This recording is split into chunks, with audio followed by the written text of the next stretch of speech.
పెనుగొండ పట్టణంలో భారీ ఎత్తున వైఎస్ఆర్ కాంగ్రెస్ పార్టీ శ్రేణులు నాయకులు కార్యకర్తలు పెద్ద ఎత్తున తరలి రావడంతో కిటకిటలాడింది. పెనుగొండ నియోజకవర్గం వైఎస్ఆర్ కాంగ్రెస్ పార్టీ అభ్యర్థి ఉషశ్రీ చరణ్ నామినేషన్ దాఖలు చేయడంతో పెద్ద ఎత్తున వైఎస్ఆర్సీపీ నాయకులు పాల్గొన్నారు.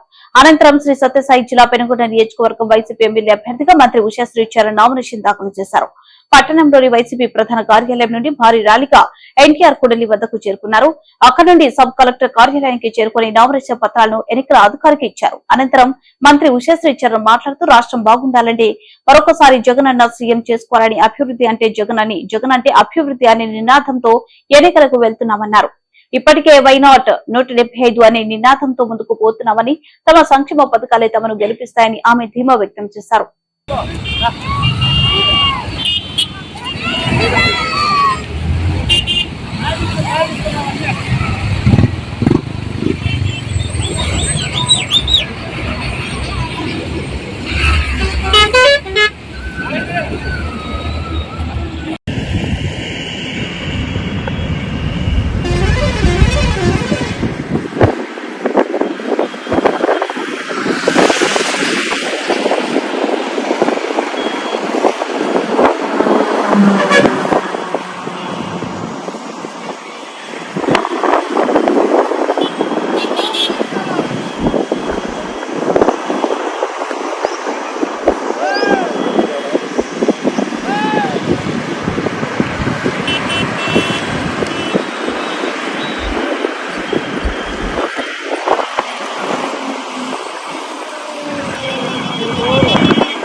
కార్యకర్తలు, లీడర్స్ అందరి మధ్యన భారీ ఎత్తున నామినేషన్స్ వేయడం జరిగింది. నిజంగా చాలా సంతోషంగా ఉంది. ఎందుకంటే జగన్మోహన్ రెడ్డి గారు ఇచ్చిన సంక్షేమ పథకాలు, అభివృద్ధి ఇవన్నీ కూడా ప్రతి ఒక్కరి గుండెలో చిరస్థాయిగా నిలిచిపోయింది. కాబట్టి మళ్ళీ వన్స్ మోర్ జగన్, మళ్ళా పెనుగొండలో కూడా వన్స్ మోర్ వైసీపీ అనేట్లా ఈరోజు ఉషమ్మని ఖచ్చితంగా గెలిపిస్తామని ప్రతి ఒక్కరు కూడా అనడం చాలానే హ్యాపీగా ఉండింది. రాబోయే రోజుల్లో అయితే ముఖ్యంగా ప్రతి కాన్స్టిట్యున్సీలో కూడా ఇదే ఊపు కూడా మనం చూస్తున్నాం. వై నాట్ 175 to 175 అనే విజన్ ఏదైతే జగన్మోహన్ రెడ్డి గారు డెఫినెట్లీ 100% దాన్ని అచీవ్ చేస్తామనే నమ్మకం చాలా దృఢంగా ఉంది మనకి.